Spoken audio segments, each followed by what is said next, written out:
everybody. I am doing this particular, this is going to be kind of a boring one, so let me get all the goofy shit out the way first. Let me just get this cracking, just because I know I like to hear this song in the morning. It wake me up in the morning, so I'm going to let it wake you up in the morning. Here you go.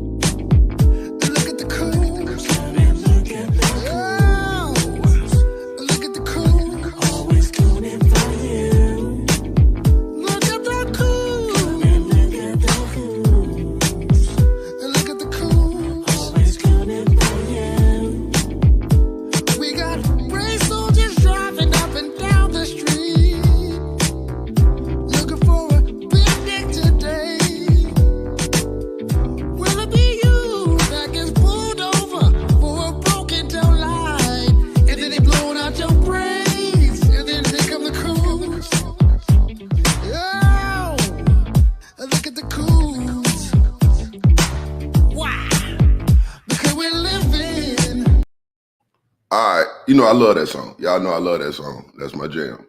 So I ain't gonna hold you too long.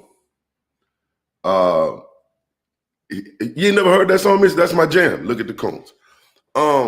Thanks for everybody that's watching on YouTube. If you do not follow, this is the Respectfully Disagree channel on YouTube. Please hit the like button and subscribe so that you can be notified when new videos come out. You can watch them, share them with your friends, shit like that. Starting this channel kind of from the ground up. I appreciate everybody for subscribing, blah, blah, blah. If you follow me on Facebook, I appreciate that. This is coming from the God Pod Live. Make sure you share this video. Boom, boom, boom, whatever. If you follow me on my regular page, you get the point. Follow me everywhere. I'm Sebastian Cole. Y'all know my name. So I want to talk about today, kind of piggyback off what I talked about yesterday. Yesterday, at the end of the conversation, we got a chance to talk to a young man, and he was talking about how, his views on marriage and relationships, blah, blah, blah, blah. And here's what I want to tell you. I want y'all to really think about this for just a second. When you come into the world, there's a certain thing that you consider as normal, right? And I'm going to use God as an example, but I'm going to show you how this works. God is the great hypothesis. God is the theory of everything, right? When you first get here, everybody explains to you every question you got, they basically route it back to God, right? So you just see what's normal, and they use God to explain everything, right? Hypothesis basically is a predictive idea, right? It's an if-then statement, okay? It has predictive power. Same thing is true about relationships. This is what I want to talk about. I want to talk about love and relationships. You see people operating in relationships, that is the hypothesis to how it's supposed to work for you. You then recognize that it answers a question for you, which is, okay, I like to be around people. So then you apply that hypothesis to your life because you think that's the way it's supposed to be, right? You go, oh, okay, well, that explains why I feel funny in my pants when I'm around girls, right? So I use the hypothesis and then I use it in my life. Am I making sense? Okay. So I use the hypothesis in my life, and then all of a sudden, then I go get in a relationship. It's normal, right? And then you try relationships, and it may work out for you very well. It may not work out for you very well, and then you go through a lot of stages on your way, okay? Because my brother Tyrell was saying was, he was like, man, every woman wants to get married. Matter of fact, he made the statement. I want to see if I say it right. My brother said, let me make sure I'm gonna read it so I don't want to get it wrong. It was something that he said to the effect of, hold on, I'm gonna get you right back home. It was something that he said to the effect of, I want to really read exactly what he said, man. Oh, here it is right here. All right, okay, this is what I want to show y'all. I'm going to share my screen with you so you can see it. Share screen. He said, I don't want to get married. I'm going to show y'all this. Here it comes. Here it comes, right here. Here it is. My brother said, I don't want to get married. A woman who's never been proposed to. Right? That's what he said. Now, this is not to tear my brother down. I swear to God, don't come for him like that. I just want to talk about how this hypothesis works. My man said, I don't want to get married, dash, a woman who's never been proposed to. And I said, well, maybe, or maybe she just didn't want to get married. Because everybody assumes that you want to get married and then somehow you get hurt. And then all of a sudden, your hurt is now really a cover-up. So now you still really do want to get married, but you've been hurt or you've been overlooked or you've been mistreated or you've been picking the wrong men or you've been picking the wrong women or whatever. Like no one will ever just question the hypothesis. Oh, they should be on, bro. I see your comment right here. The comments are on YouTube. I see if I got a comment right here from the YouTube. Okay, all right. So I'm seeing comments right here from YouTube. I'm also seeing okay, all right. So again, so we, normally we'll look at something, we'll go, okay, the person must have been hurt.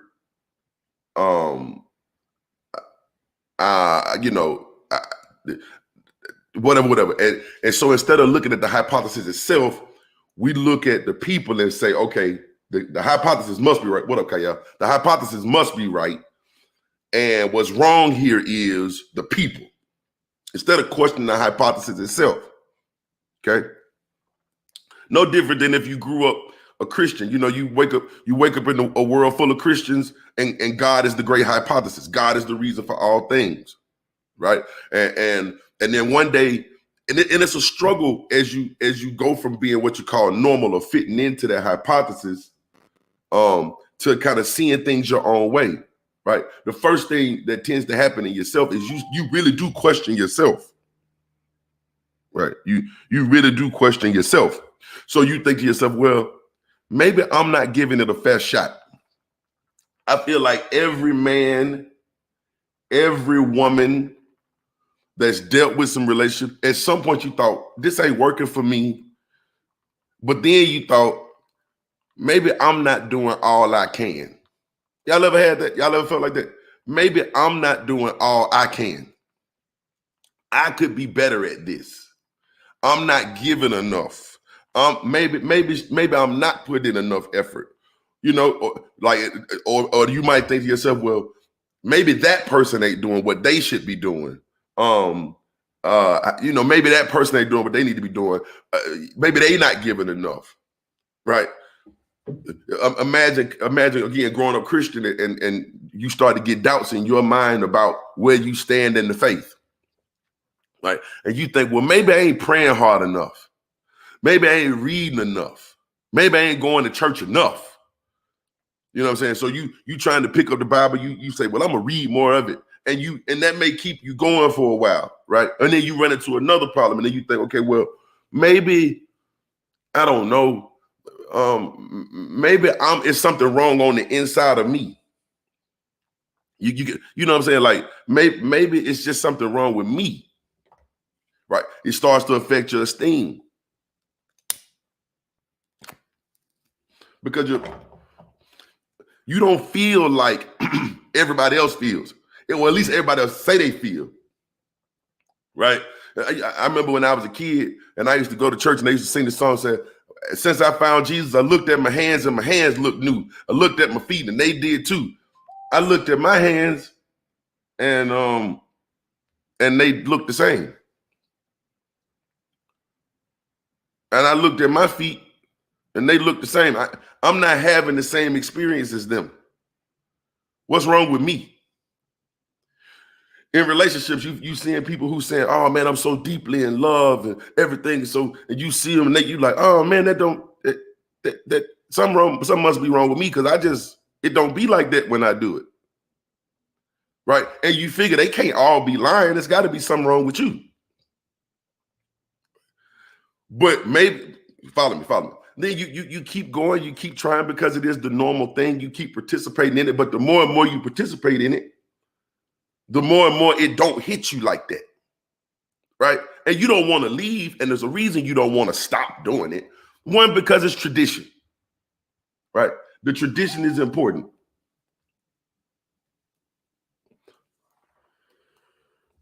Hold on, guys.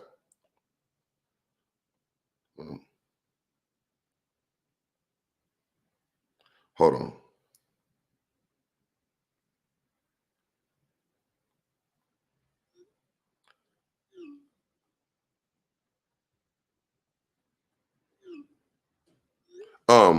Okay. Hold on.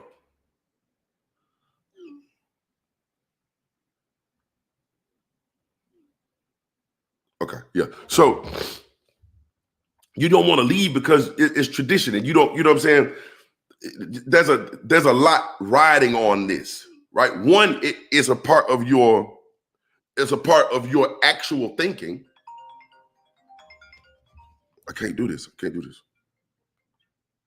Okay. Yeah, one, it's a part of your actual thinking, right? And you already kind of doubting yourself, right? You already thinking there's something wrong with you for even feeling this way. Outside of that, there is this, like, you feeling like a bad person just because you don't agree. Outside of that, there is a family structure that's attached to it, right? And you thinking to yourself, well, if I rock the boat, I'm gonna rock my family, I'm gonna rock my friends. It's so many people. Okay.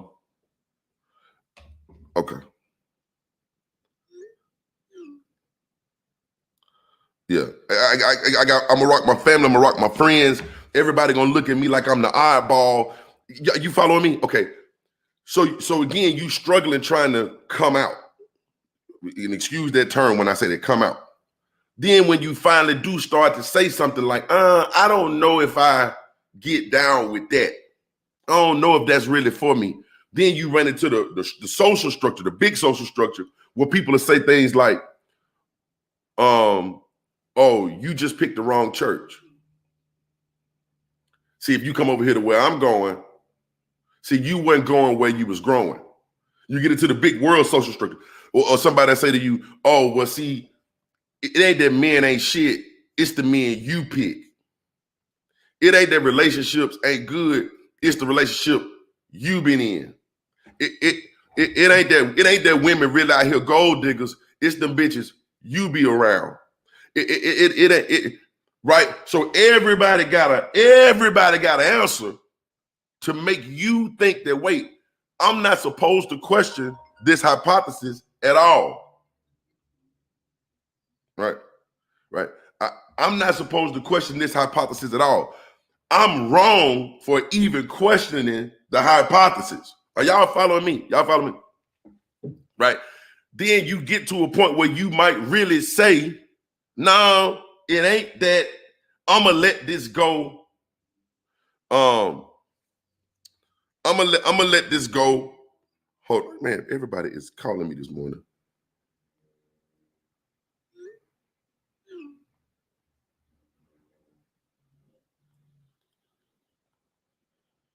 Hold on, guys. Hold on.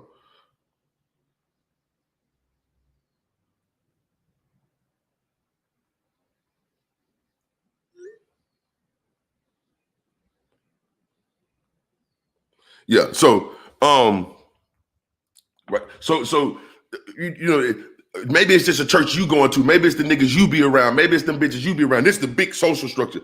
All kind of pushing back against you, saying, no, don't question the hypothesis. Then when you might say to yourself, no, I'm past that. And then what they do is, once they feel like that they can't get you there, they start to say shit like, oh, you just leaving because you want to sin.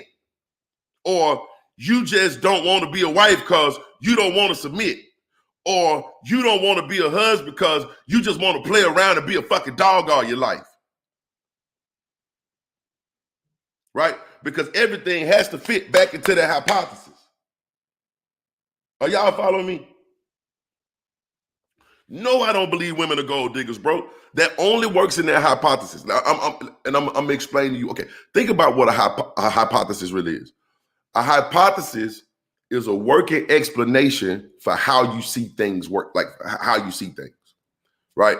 It's an if-then statement. Well, if this is true, then this is true. And it gives you predictive power, right? So you start to set up your facts in the hypothesis, okay?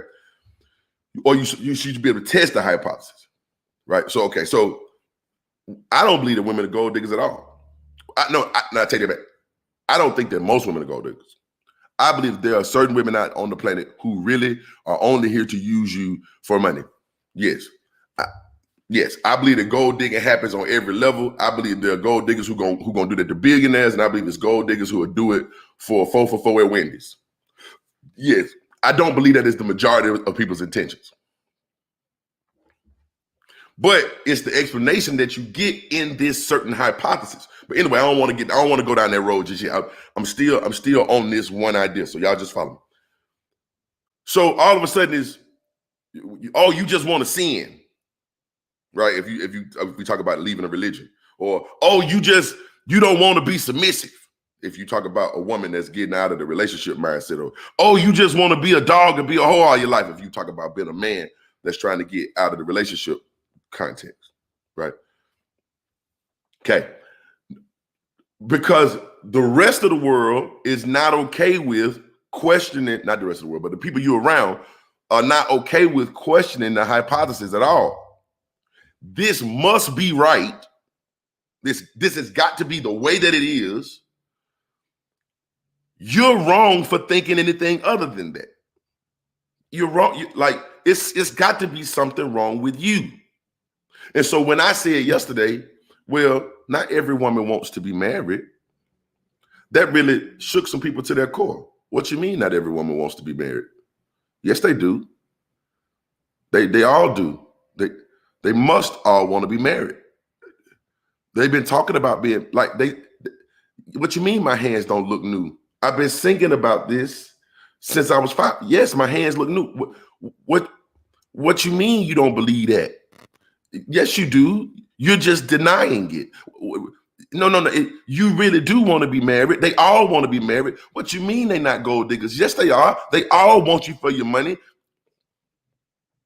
What you mean all men want is sex? Yes, they do. Every man, that's all every man ever wants.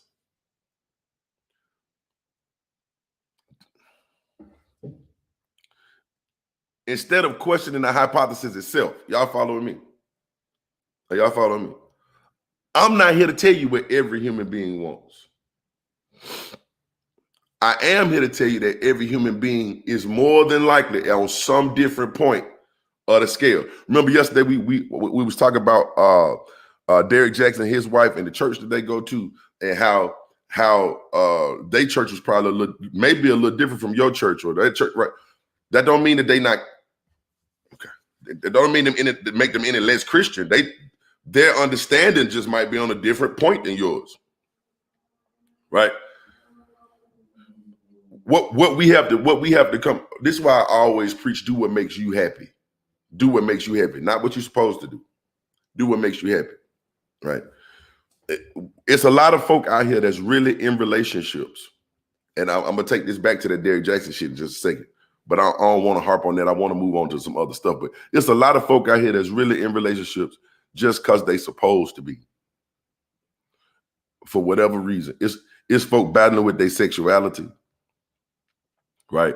It's gay boys, lesbian girls, trans people, non-binary people that's struggling to stay in heterosexual relationships because they supposed to. It's polyamorous people, polygamous, polyandrous people who are trying to stay in monogamous relationships or trying to be monogamous because that's what they're supposed to do. There are people who are asexual, who really don't even care about that.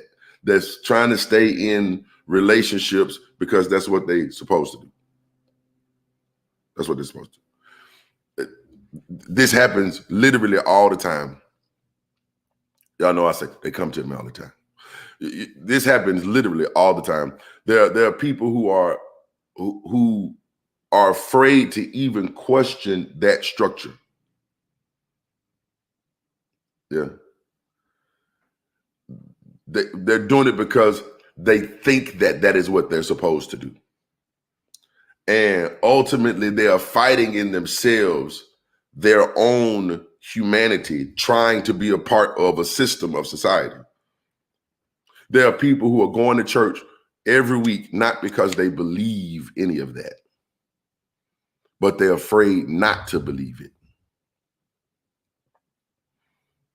I know, I mean, y'all just gonna have to fuck with me this morning. I woke up feeling serious. But it's people who literally, they go and they participate and they do the activities and they on the roll and they take the pictures, and not because they believe it, but because they're supposed to.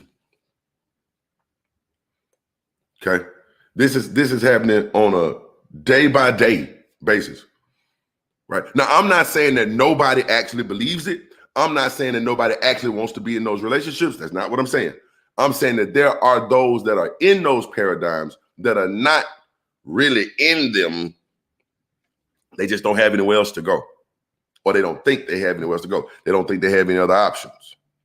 And we do them a disservice, and we do ourselves a disservice by trying to bark them back into those paradigms. Because ultimately what ends up happening when we get into those paradigms that don't fit us is we end up breaking down the paradigm. We end up hurting the overall idea. For example, let me talk Derrick Jaxn for a second. Derrick Jaxn, now this is just me outside looking in. I ain't Derrick. I don't know where he is in the space. Just looking at it though. Derrick Jaxn just ain't got no business being married. Not like that. Not like that. Now, maybe there is a relationship structure that does work for Derrick. He clearly likes the idea of relationships, right? He clearly likes the idea, but that ain't his real life. That shit he's saying to y'all is not what he really going through, right? He might have an ideal of it. He thinks, oh, I should do that. That's what it seems like he's doing, or he was trying to do what he was supposed to do. But what he really was is what he had no business married to that girl, man. None. And I'm gonna keep it a buck with you. She probably had no business marrying him either.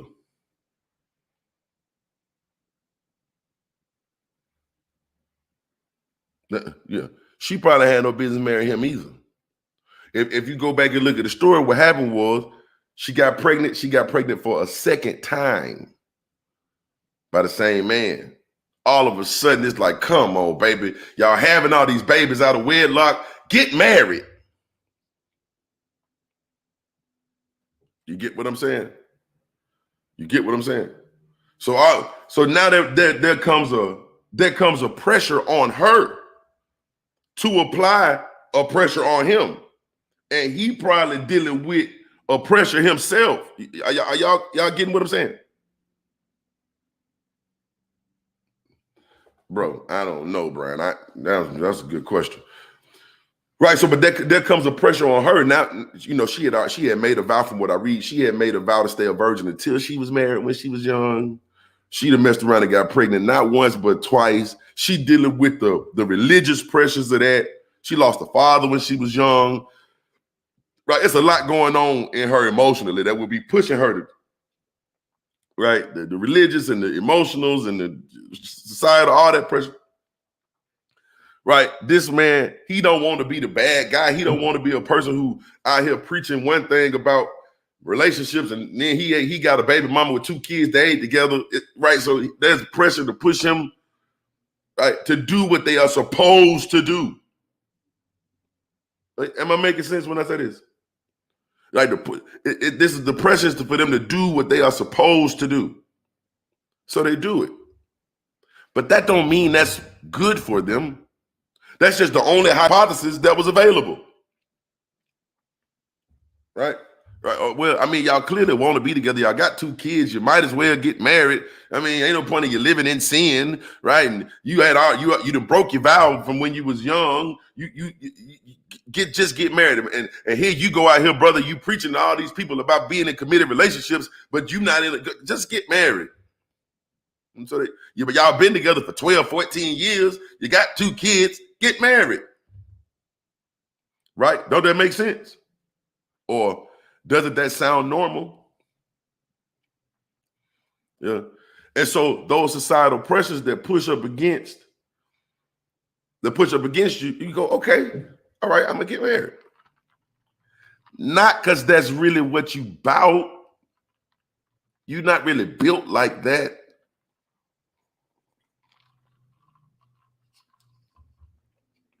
Yeah, you might not really be built like that, but that's the only option that you see as formidable out here. So you do that.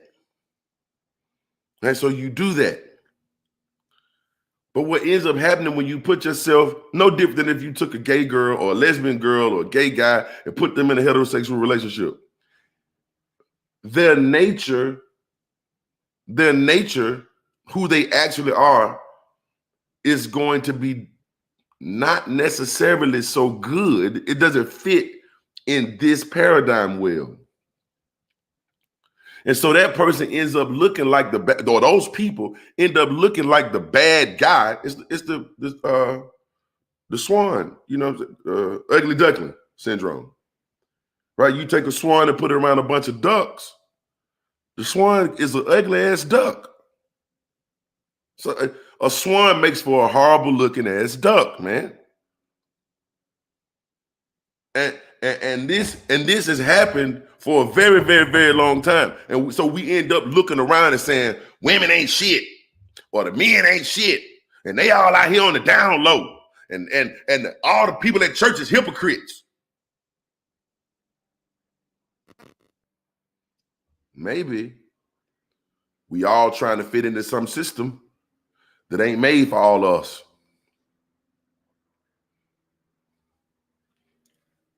Fuck with me for a second. Maybe we're all trying to fit into some system that's just not made for all of us.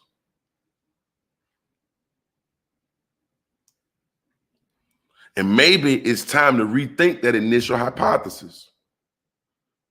Am I making sense when I say this? Am I making sense when I say this?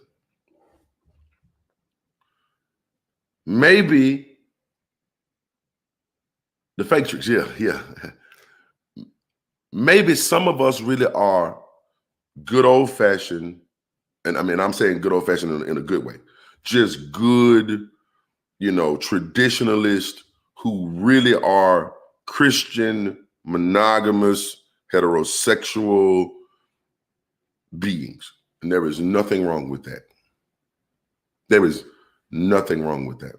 And maybe you guys should find each other. Maybe the simps and the pick-me's of the world should meet up and love each other for life. Mm-hmm. Maybe there is a woman out here who really wants nothing more than to be submissive and complimentary and cooperative and feminine to a man. Maybe. And maybe she's really looking for someone to physically protect her and provide for her and lead her. And maybe those people need to get together. But maybe that's not you, baby. And maybe you're scared to say that. I'm gonna get to that part right there too, Tyrell. I'm gonna tell you why you think that, why I look that way, or at least I'm gonna give my hypothesis. Okay. Maybe there really is a woman out there who wants to be all of that and look for all of that. But maybe that's not you, baby. Maybe you just telling the world that your hands look new. Maybe you just singing the song that your feet do too. Maybe it ain't really, maybe that's not you. Am I making sense? But you're scared. A lot of us are scared to say, no, baby, that's not me. I don't fit into that. Because you know that the moment that you say you don't fit into that, see, you just been hurt. See, you not wifey material. See, that's what's wrong. You destroying the black community. Oh, and don't nobody want to be responsible for destroying the whole fucking black community now, do you? You don't want to be responsible for ruining the black family, do you?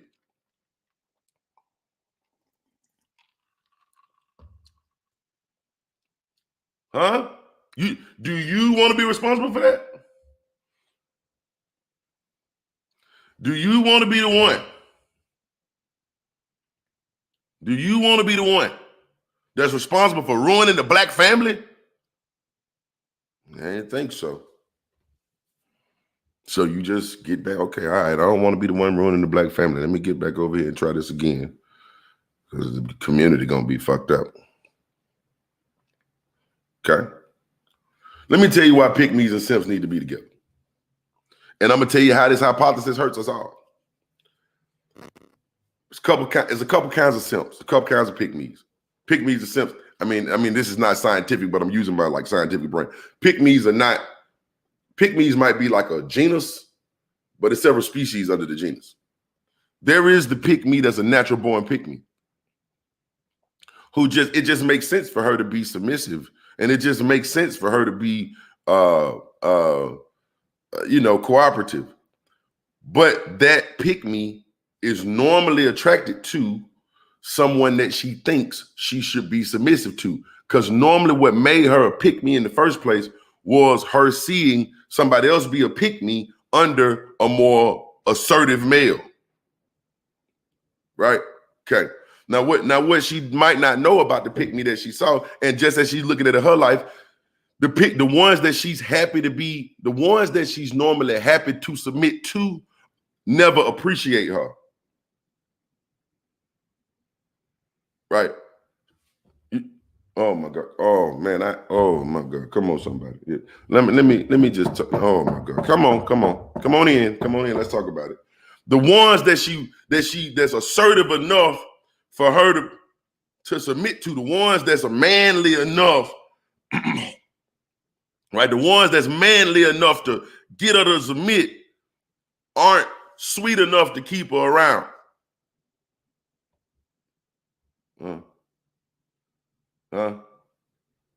She don't feel appreciated. So she come back out and be like, and I did everything for him. I used to wash his clothes, and I helped him fill out his resume to get him a job. And he didn't have nothing. He didn't have nothing when I met him, and I did all of this for him, and then he gonna fuck around and then leave or whatever. I know you've heard that story. I can't be the only one that heard this. I know I'm not the only one. Yeah, right. Okay. And then you got the simp on the other hand. The simp on the other hand watched his mama be a pick-me. Hey, glory. Y'all ain't gonna let me tell this truth. Y'all don't like it when I talk like this. Y'all don't like it when I talk like this. He watched his mama be a pick-me. He watched his sister be a pick-me. He watched a girl he liked be a pick-me. And he thought, see, what that dude doing wrong is he don't appreciate what she doing. I'm going to do that. Right? I'm going to do that. I'm going to appreciate it. And I'm going to try to meet her halfway. But she not used to nobody meeting her halfway. That's not. That's not. So on the one hand, she's trained to want that. On the other hand, she know her reality don't like that. Right? But the pick-me's and the simps really need to be together.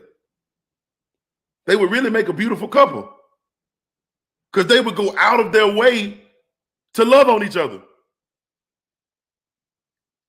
But the simp, he used to nobody going out of their way to love him. And the pick-me used to nobody going out of their way to love her. Because you can't rethink the hypothesis, right? Are y'all following me? You can't rethink the hypothesis. What do you mean, No, I'm a pick-me. I can't go get with a simp. I need somebody that's going to not appreciate me. And then I'm supposed to make them appreciate me. What the fuck is wrong with you, Coleridge? They have to not appreciate me at first because I am a pick-me. That's why I'm saying pick-me. Duh, Coleridge. No, Coleridge, they have to not love me at first. That's why I'm a simp, right? Because I'm out here loving the hard to love. They have to try to treat me like that. Then you love them and make them better. Duh. Oh, stupid ass boy. I can't believe you don't fucking know this. You're so smart. You think you know every fucking thing. You didn't know that.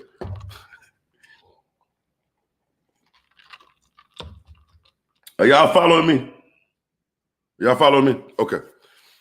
But they should be together, right? Maybe, I mean, right? Maybe they should be together. There are some men out here, and I'm gonna keep this a buck and some change, okay? There are some men out here who are not made to be husbands. I know. No, they just ain't good men. Bullshit. What they made to do, like what they're really good at doing, is dropping off some dick every now and then and buying a few gifts. They call it their love language. See, they dressed it up and made it real for you. But you still had to put that in the paradigm. You still had to be an everyday boyfriend. This is right. It's some niggas out here that's just not good at that. They really are. They can buy you a few things. They can drop off a little dick. They're here for a good time. And they could be here for a long time, but just not every day. Right? They just going, Tranisha, I guarantee you probably meet these men every day. Man, hear me out. It's probably a bunch of men that pass you every day like that. Now, they might not have the money to buy the gifts that you want, but this is really the way that they are built. Oddly enough, it's a bunch of women out here. Look at Nene saying, I'm looking for that right now. It's a bunch of women that all they really want is some dick and some gifts. They not really here for the rigmarole. Right? They not really here for the rigmarole. They don't want to cook for you every day and stuff. They don't even want to talk to you every day. They call you when they want to talk. They don't call them every day. They ain't really got the time for that. There's a lot of them scared to behave that way. We can have a pick me simp bar. We can have a pick me simp party at Bar Sebastian. We surely can. Matter of fact, that might actually be a great idea, sir. You know, I don't be scared of these words.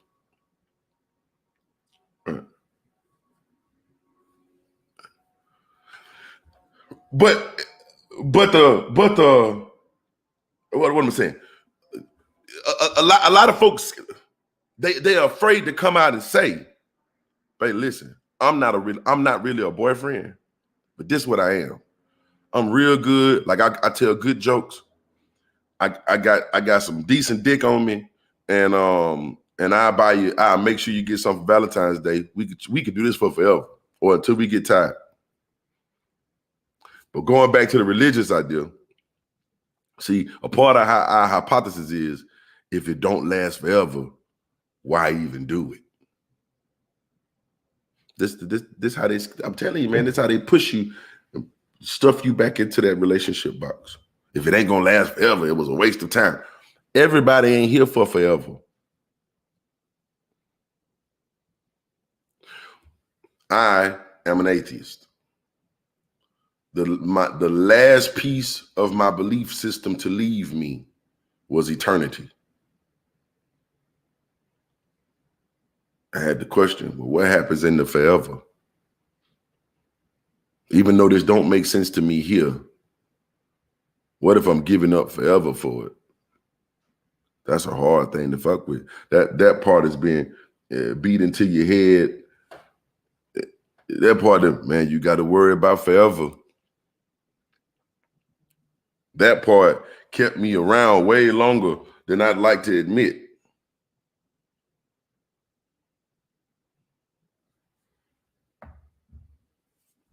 But everything ain't made to be, because see, the point of the hypothesis is to answer all your questions, right? It's to make you feel as comfortable in a world of unknowns as you possibly can, right? So you just state things. This is the way that it's supposed to be, because that gives you a certain sense of peace, knowing the way it's supposed to be. Then I always know who to blame when it don't work out that way. And I'm going to blame everybody, including myself. I never blame the hypothesis, because that's the way it's supposed to be, even though nothing in life really looks that way. It's not the way it is. It's just the way it's supposed to be.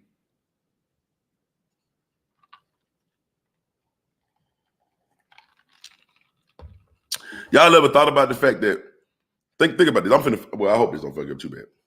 Y'all ever seen somebody play football and they be real good at it, and somebody be like, man, that's his calling, man. That's just his calling, man.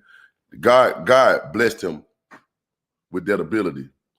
I mean, that's his ministry. You ever heard somebody talk about that? Like, talk about a sports player like that? Like, he just anointed to do that. Like, he just really is called. Like, you don't think of that as a ministry per se, but you just like, man, look at him out there, man. He just, like, when he get on that field, it's different, man. God has just really called him out there to do that. I remember I went to church with Bobby Humphrey. Y'all remember Bobby Humphrey went to Alabama? He was Mr. Football in the state. Man, we used to literally pray for Bobby Humphrey. Right? We had t-shirts that said Jesus scored the first touchdown. I swear to God, I'm not playing with y'all.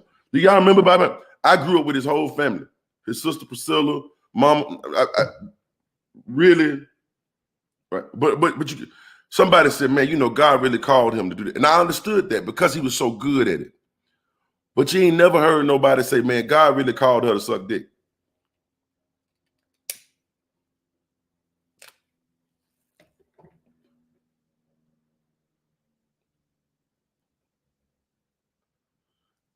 Think about what I'm saying. I know that's gonna sit real funny with a lot of y'all, but think about what I'm saying. Do you know anybody? No, listen to what I'm saying. You ain't never heard nobody say that? You don't think nobody could be anointed to do that?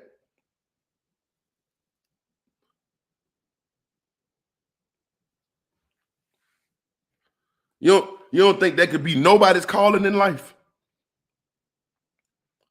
You don't think nobody was put here really just to get some fucking done?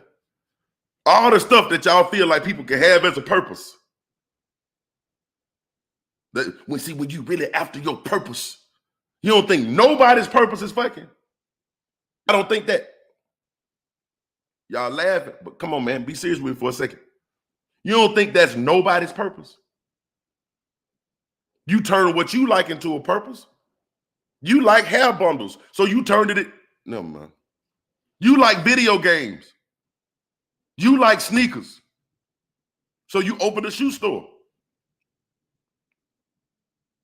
You don't think nobody was put here with a purpose?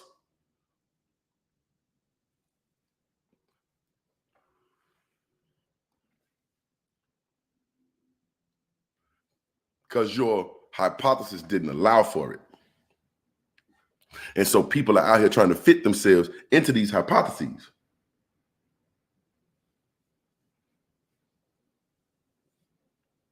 Are you getting what I'm saying?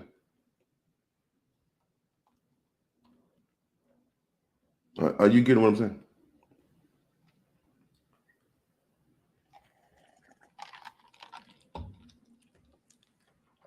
But you're not supposed to say that. Are y'all following me? Okay.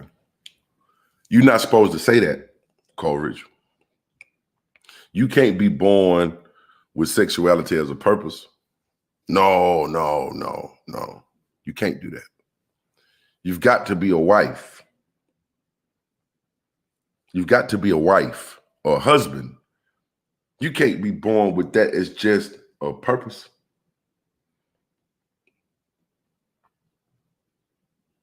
You've got to be a wife. You've got to be a husband. You got to fit it back into our hypothesis. But that's not how hypotheses work. You don't fit things into the hypothesis. You change the hypothesis to fit the things. You observe the way the world works, and you adjust your hypothesis accordingly. It's descriptive, not prescriptive. And the closer you describe it, the better you'll be able to make predictions. The better we get a hypothesis, the better predictions we can make. We can then say, well, if this is the case, then this is going to be the case. You look at it, you see the world work that way, you like, see, I was right. See, because that's the case, And that's what made that the case.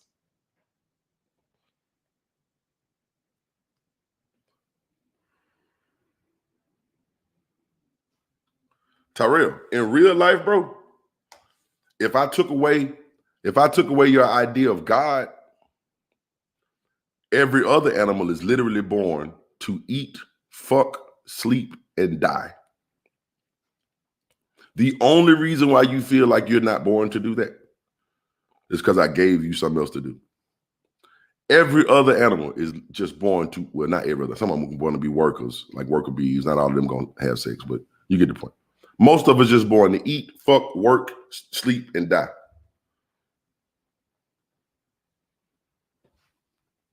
That's how most of the animal kingdom work.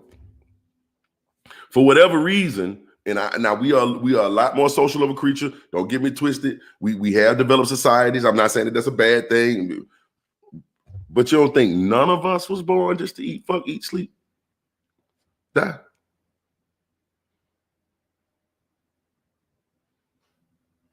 You don't think none of us could possibly be born outside of your normal paradigm?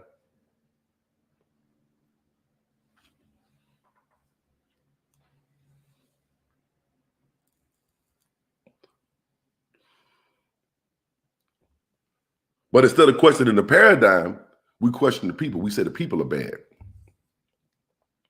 But maybe that's just what they got to bend towards. Not all y'all supposed to be that. It's a whole lot of y'all. It's not harsh, Tyrell. It's not. It's really not. It's just a reality.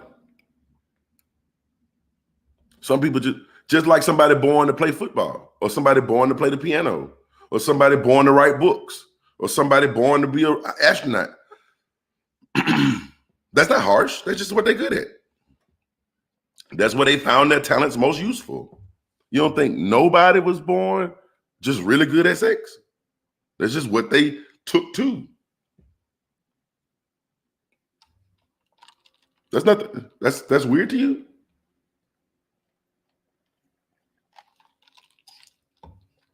Somebody might have been born not good at that at all. This is not what they're really into. What's bad about that? Right? What's bad about that? The person who made the AR-15 had a talent for hurting people. Had a real talent for killing folk. And we sell AR-15s like hamburgers. But they are a really talented murderer. They made $1 trillion coming up with ways to kill folk.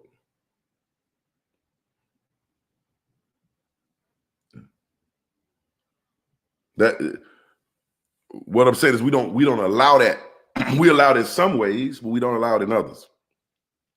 I keep telling y'all about David and his double dick anointing. Y'all remember we read that story. I keep telling y'all about David and his double dick anointing. The craziest part about every time I tell that story is people are okay with David being a murderer. They're not okay with him touching dicks. He was anointed to kill. He was anointed to kill Goliath. And everybody will say, man, see, that's how you got to be in your life. You got to slay your giant.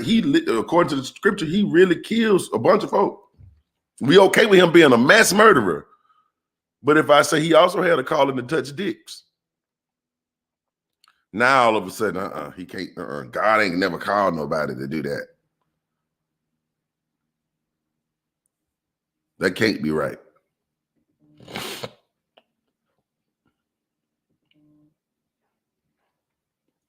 It's okay for him to be a murderer, but he can't be bi. What? One of these things is not like the other. Yes, Tyrell. Just for you. Let me read something to you, bro. Let me read something to you, okay? You might not have saw this when I did it earlier, so I'm gonna do this just for you, okay? It's just for you. Nah, For y'all who heard this already, y'all just excuse this, okay? But for Tyrell, I'm gonna do this one time, and I need to put it on my YouTube channel. So let me run this down for you. Tyrell, let's read a little Bible. Okay. Just follow me right here. Follow me right here. And Michal, this is 1 Samuel chapter 18. I'm starting at verse 20. And Michal, Saul's daughter, loved David. And they told Saul, and the thing pleased him. In other words, Saul had a daughter named Michal who really was into David. And that made Saul happy. And Saul said, I will give him her, that she may be a snare to him, because Saul didn't like David, trying to get him killed because he knew David was about to be king of Israel. Or, so such story. And that the hand of the Philistines may be against him. Wherefore Saul said to David, thou shalt this day be my son-in-law, the one of the twain. So I got two son-in-laws, you'll be one of them. And Saul commanded his servants, saying, commune with David secretly and say, behold, the king hath delight in thee, and all his servants love thee. Now therefore be the king's son-in-law. And Saul's servants spoke these words in the ears of David. And David said, send me get to you a light thing to be the king's son-in-law, seeing that I am a poor man and lightly esteemed. In other words, he said, man, I ain't got no money. I'm not famous. I can't just go around and be no damn king's son-in-law. Y'all saying this like this easy. Right? This ain't easy, bro. I'm a poor man. I'm a simple farmer. You trying to get me to marry the king's daughter? I can't do that, right? And the servant said of Saul, and the servants of Saul told him, saying, on this manner spoke David. In other words, they came back and told Solomon, hey man, David said, he too broke to do this. He ain't got enough fame to do this. And Saul said, thus shall you say to David, the king desireth not any dowry. You ain't got to have no money, but 100 foreskins of the Philistines to be avenged of the king's enemies. But Saul thought to make David fall by the hand of the Philistines. He said, well, you ain't got to give me no money, David.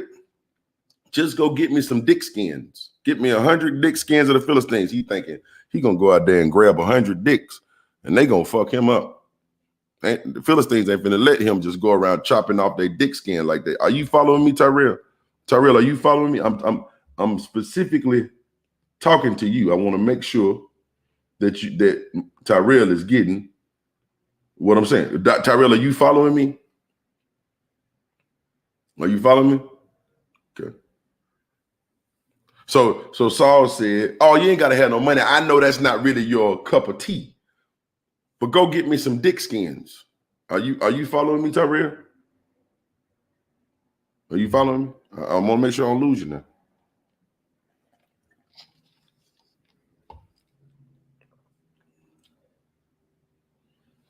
You know the black community is a fucked up situation. Oh, wait. Tyrell, did you go get your glasses? I want to make sure that you're reading this with me. That's what it say, Marcus. I want y'all to make sure you follow me. And I want to talk about purposes and paradigms. Okay. All right. So he said, you ain't got to have no money. That's not really your calling. But go grab me these 100 dick skins. Right. But he thought, oh, he ain't no way he's going to be able to get 100 dick skins. They're going to be to kill them before he get past 3. This is one of my favorite verses right here. This is one of my favorite verses in all the Bible. 1 Samuel 18 and 26. And when his servants told David these words, it pleased David. Now, the last time the servants came and told him, you could be the son-in-law, it didn't please David. He said, man, y'all taking this too late. I ain't got no money. I can't be the king's son-in-law. They came back and said, well, you ain't got to have no money. Just go chop some dicks off. And they told him that, and it pleased David to be the king's son-in-law. And the days would not expire. Right? In other words, this was right up David's alley. This was right up his alley. Oh, I ain't got to have no money. I just got to go get some dick skins. Oh, I can do this. Now this I can do. Now this I can do. Right? And it goes on further. It says, wherefore David arose and went, he and his men, and they slew the Philistine 200 men. And David brought their foreskins. So instead of 100 foreskins, he brought 200 foreskins. And David brought their foreskins, and they gave them in full tale to the king, that he might be the king's son-in-law. And Saul gave Michal, his daughter, to wife. Look, and Saul knew that the Lord was with David, because he brought back extra dick.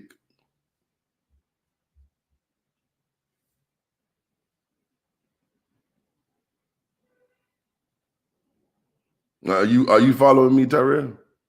And Saul knew that the Lord was with David,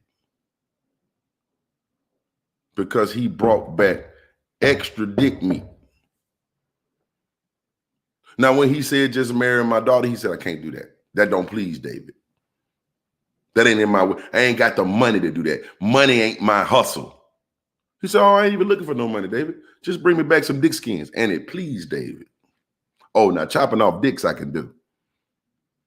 I'm going to go over and above chopping off. You want 100 dicks, I'm going to bring you back 200 dicks. When it chopped off 200 dick skins, brought it back. And Saul knew that the Lord was with David. That's what it say. I want to make sure that we all read that together. Did we all read that together? That's what it say. And Saul knew that the Lord was with David. Now, I know that don't fit into your paradigm very well. Picture what I'm saying. I'm not even a Christian. I don't believe none of this is true.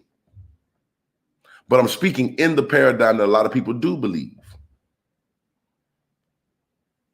But for whatever reason, though they can believe that this is in the paradigm, they cannot believe that God could be with somebody that's out here touching 200 dicks. But Saul knew.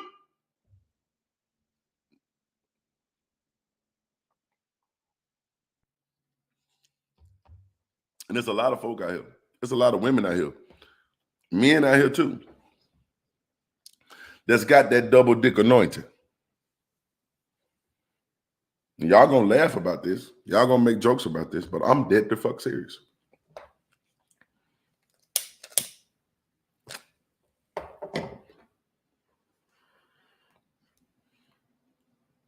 They used to call him Double Dick David when he came back around. When he came back around, they were like, what up, Double Dick David? Like, it was 3D for short. They was like, 3D. It stood for Double Dick David. 3D. It's a lot of folk out here with that double dick anointing. But yeah, they called him 3D. That's what they called him. Squeeze on 3D. Yeah. What up, 3D? Yeah. Double Dick David is what they called him. Sometimes it was Double Dick Skin David. Yeah. Dick 'em down David is another thing they used to call him. Dick 'em down David. They used to call him that in the streets of Jerusalem. Of Jerusalem, that's what they called it. It's just in Jerusalem, though.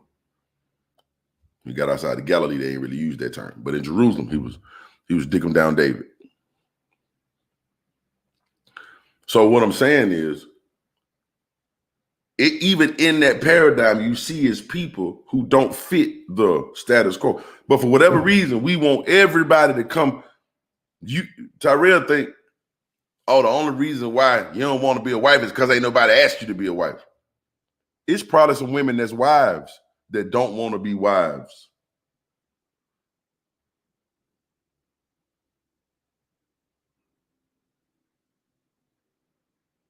But they wives because they supposed to be wives.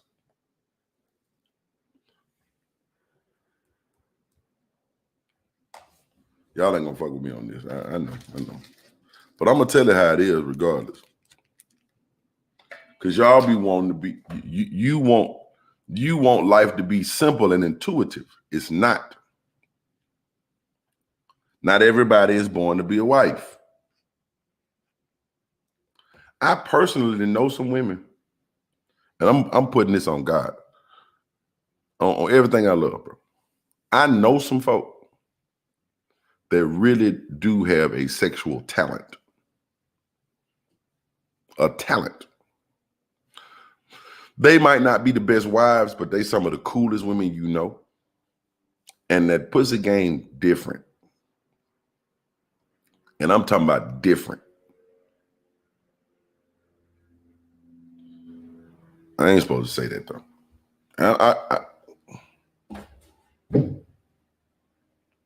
And they thinking, oh, see, I just ain't found the right man to be a.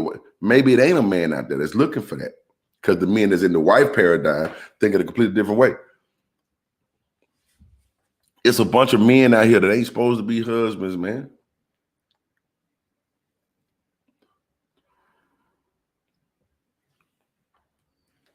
They're not supposed to be that. They're not built for that.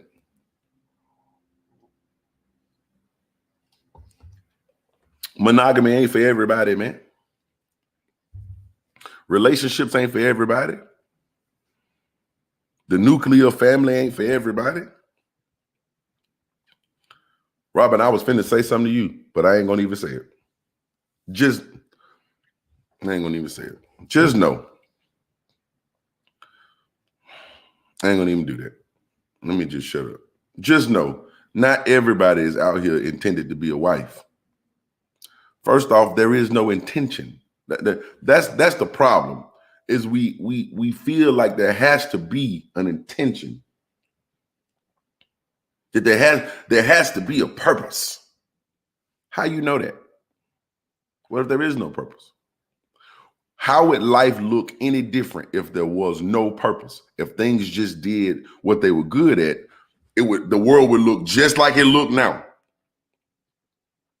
If people and trees and animals just did what was natural to them, it would look just like this. How do you know it has to have a purpose?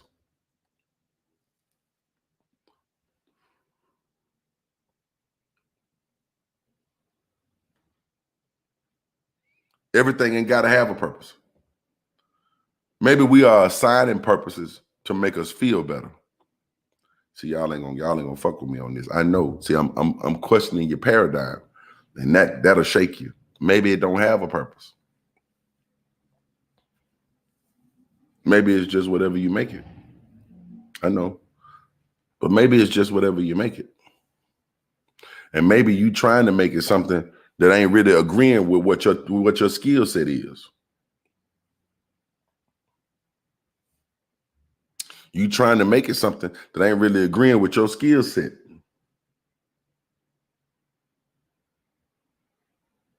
Maybe it don't have a purpose at all. I know it's hard to think. No, it's got to have a purpose, right? Like, no. Wait, what are you saying? Like, no, everything has a purpose. It's got to have a purpose, right? But maybe it don't. Maybe it's just a skill set, and you apply that skill set. Charles Manson could have also been a motivational speaker.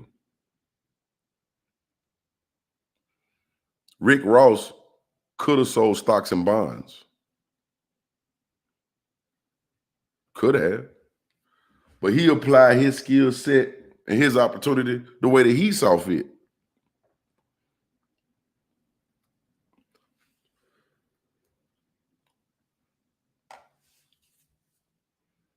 Creflo Dollar could have been a school teacher. Same skill set. Could have been a coach. Same skill set. If he had learned X's and O's instead of chapters and verses, he'd be a football coach.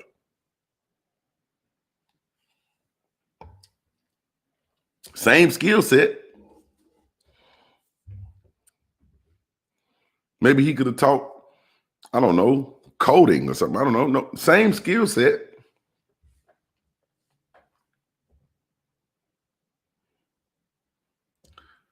Al, I'm not surprised by that. And I'm glad that you didn't wake up one morning to become a cult leader and a killer. Same skill set, though. When I was in middle school, this is a true story about me. I tell y'all this story all the time. When I was in middle school, I got suspended. I almost got expelled. If I hadn't have been a gifted student, they would have expelled me. You can't expel gifted students, though. At least at the time you couldn't. they brought me in on gang charges. I caught a real RICO in middle school. I caught a Birmingham City Schools RICO charge. I did. They thought I was a cult leader. I was in the fucking 8th grade, 7th grade, one of them two. They brought me in on RICO charges. They thought not only was I bad, but I was encouraging other kids to be bad. And they was like, Coleridge is either going to be the next Martin Luther King, or he's going to be the next. It wasn't Hitler they compared me to. It was somebody, I think it was Charles Manson. Yeah, it was. Or he's going to be the next Charles Manson.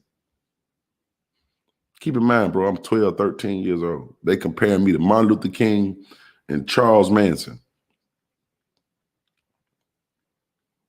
Facts. I ain't want to be neither one of them. I just wanted to be Coleridge. Your nappy-chested nephew. That's me right there. Your nappy-chested nephew. That's all I wanted to be, was your nappy-chested nephew. But they thought I was either going to be Martin Luther King or Charles Manson.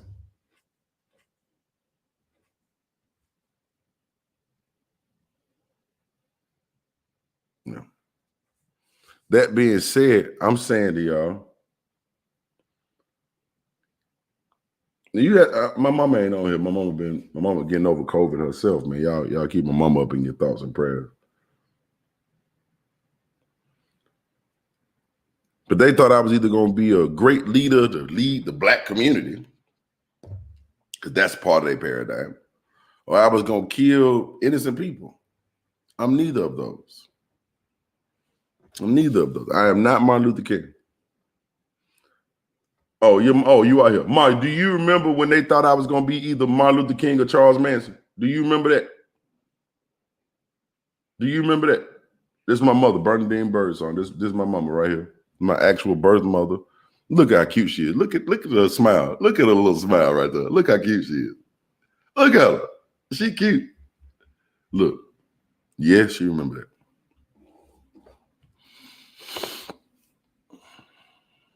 I was in the 8th grade. That was May the 3rd. That was in 96. That was in 96. I was in the 8th grade.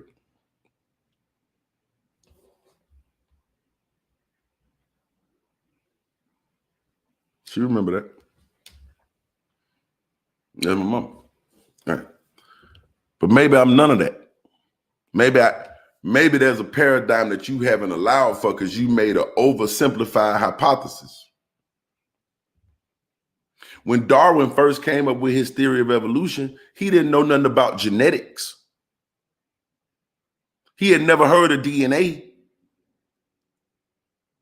Right? The way he imagined the evolutionary tree is not how we see it now.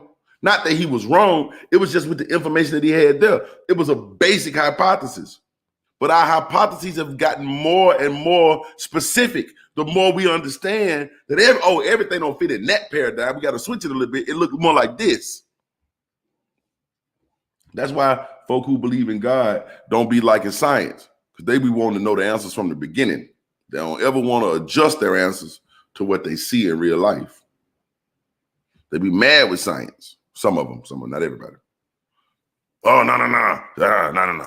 It's got to be this, because I don't want to have to adjust my hypothesis to what I actually see. And I'm saying it's wiser to adjust your hypothesis to what you actually see. All y'all not supposed to be husbands and wives, man.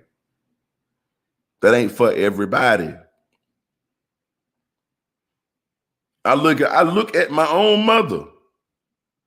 My mother is a great mother. My mother does not fit into the paradigm of y'all's wives. Best mama I could have asked for, though. Glad she's a mom. Super glad she's my mom. She's not what y'all think of as a wife, though. And that don't mean she's a bad person. She's just a better mother than she is a wife. Best mother in the world. It's hard to compete with that. And she didn't even want to be a mama. Best mother ever. Literally couldn't ask for a better one. I mean, and I tried. Like I couldn't ask for a better one. Look at my mom. Look at her. Nigga said, "Woo, facts." She know I'm telling the truth. Couldn't ask for a better mama on the planet. I wouldn't trade my mama for none of y'all's mama. And I ain't saying your mama ain't good. I'm just saying you ain't have mine, bro. My mama the best mama ever. She ain't a wife though. That ain't really what she called to do. When I say call, this is all joking. Ain't no callings. Her skill set just worked better as a mama. Skill set just worked better as a mama. A great mama though. My grandma, a great mama. I couldn't ask for a better mama. My grandma, y'all crazy as hell. My grandma is the best grandma ever. I ain't got nothing against your grandma. You ain't got mine though. I wouldn't trade mine for 100 of y'all's. Ever. Not the best wife though. She's a great grandma. She's a great grandma. Yeah. Not the best wife though. She don't fit into that paradigm. But a great grandma, bro, I wouldn't trade my grandma for the world. You crazy as hell, Squeak. You crazy. My mama the best thing going. In the mama world, best thing going. It was a time that I would have beat you up for even thinking that. We would have had to really fight. Like for real. Like I would have really risked life and limb to fight you. It was actually my mama. Well, I was in the second grade. Somebody called my mama fat one time. This is a true story. My mama here. She'll tell you. I'm not lying. Somebody called my mama fat one time. And I tried to break his face on a toilet bowl. Bitch, fucked up his whole shit. And my mama, I'm not lying. I made him kiss the toilet about my mama. And my mama said, "You don't have to defend me like that."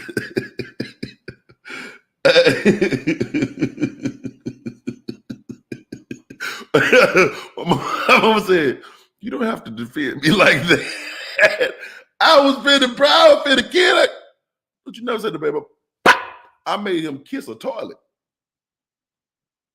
That's fucked up about me, I know. But I did. I didn't care. I was crazy. I hadn't always been this kind. No, I did. That's my mama. She know. Yeah, I didn't make that up. They tried to put me out of school to get down there and kiss the toilet, nigga. Don't talk to my mama like that. I'll beat your ass. I beat the shit at you. Hey, mom, you don't have to defend me like that. That's what she told me. and that's how I knew she was a good mama, because I ain't even get a whooping. She just told me, you don't have to defend me like that. I almost killed that kid. I'm sorry. I don't remember your name, sir. But if I made you kiss a toilet, I apologize. I'm very sorry about what happened to your lips and teeth that day. Huh? But you live and you learn. Right? You live and you learn. Point being, I'm out the way. I've been on here for an hour. I try to take up all your days. But point being, we got to let people be what they're good at being. And not everybody is intended to be a wife. Not all y'all. It's a bunch of y'all out here spouting that you're not supposed to be a husband. You're playing in a paradigm that's not made for you. You focused on yourself. Stay focused on you. Hey, man, I just want to get muscles and money and then fuck a little bit, man. I want a woman that beside me that ain't going to bother me about the shit that I'm doing. I ain't going to bother her about the shit that she doing. This is what I like. Do that. Do that. If I'm making sense.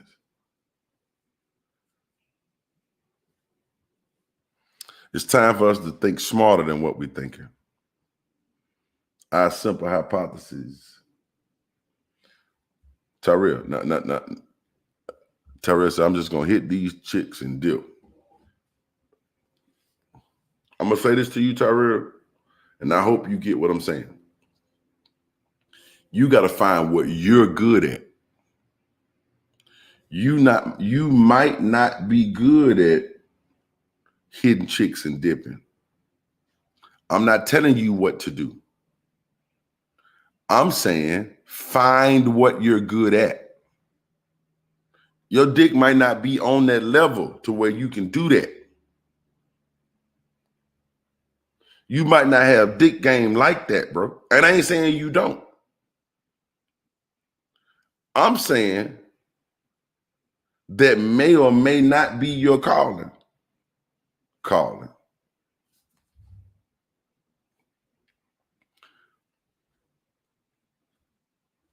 That may not be your calling.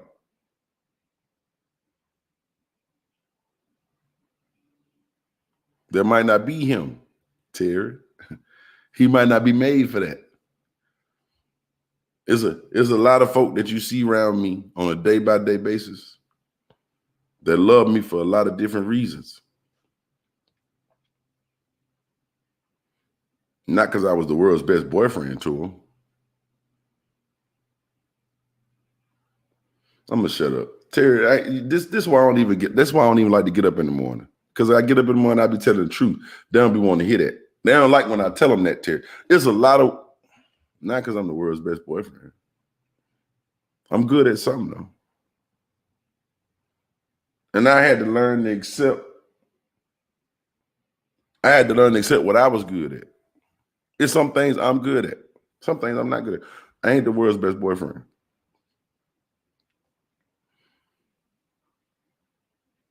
But there's a lot of my ex-girlfriends that still love me. I'm good at something. I'm good at something. And it might not, maybe I'm just a good friend.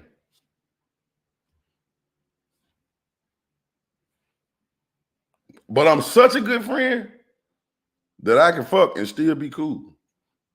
And still fuck. It's a skill set. They such good friends to me. It's a skill set. Everybody ain't got the same skill set. And y'all keep trying to treat us like we all got the same skill set. We don't.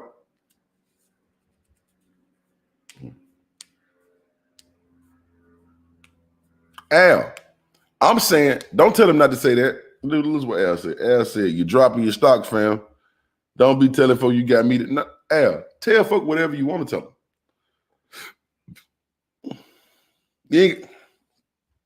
Because no matter what you say, they going to get their own opinion. Right? No matter, you can say my dick my dick is trash. Ladies, let me tell you something. If you want some trash dick, hit my inbox. I will give you the most mediocre dick available. Believe that.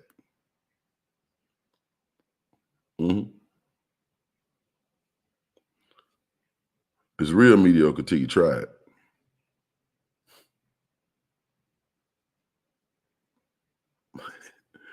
So let me advertise it as mediocre. That way, if I get in there and I don't get my best A game, it's all good. I told you it's mediocre from the top.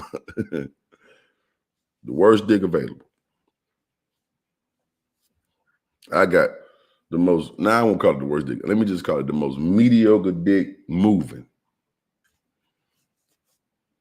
I'm sorry, it's mediocre till you try it. All I'm saying is everybody don't fit into these little even boxes. That's what I'm trying to tell you. And the quicker we allow people to be in the box that they live in, or whatever space that they live in, I won't call it a box, whatever space they live in, the better we'll really understand the world. And y'all trying to scare folk into being husbands and wives because they're scared to be bad people. Yeah, I'm gonna be right back. I want to tell y'all one thing. I want to tell y'all just one little thing. It's important. So that's it. That's it. That's the tweet. That's the tweet. You know it. Black men don't cheat. Said all that we ever try to do is love upon you and be kind and sweet. We try to be faithful and loyal. The world full of scandalous free. You know that's That's it. That's it. That's the tweet. Black men don't cheat. Black men don't cheat. That off on you real quick because I had to go grab something quick. And I'm about to be out the way. What I'm saying is, to my brother Tyrell, we do a better job at not trying to fit ourselves into a box, but recognizing what my actual skill set is. Right? It's a lot of kids that come from high school to college, and they play wide receiver and quarterback in high school. They're gonna play wide receiver in college. Then when they get to the league, they're gonna play tight end.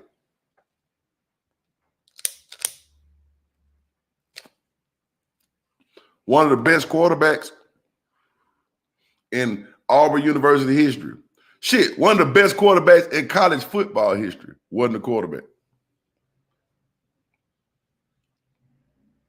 He wasn't.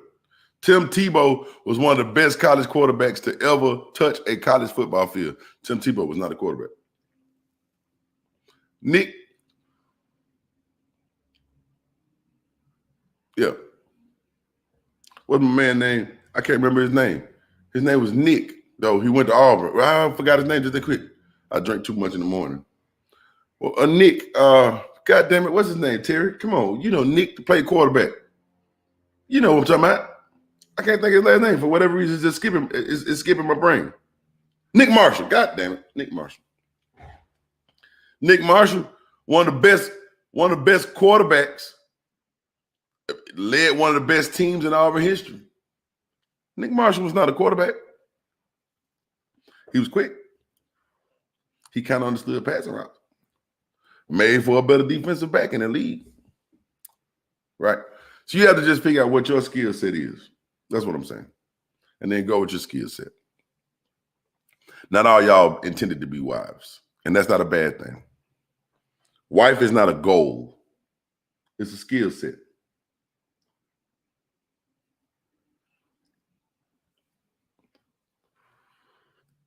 Wife is not a goal. Husband is not a goal. It's a skill set. That's what I want to tell you. Christian is not a goal. It's a skill set. Right? Figure out what you're good at. Then capitalize on that. And stop hurting yourself and other people in the process. Am I making sense here? All men ain't supposed to be husbands, Shanika.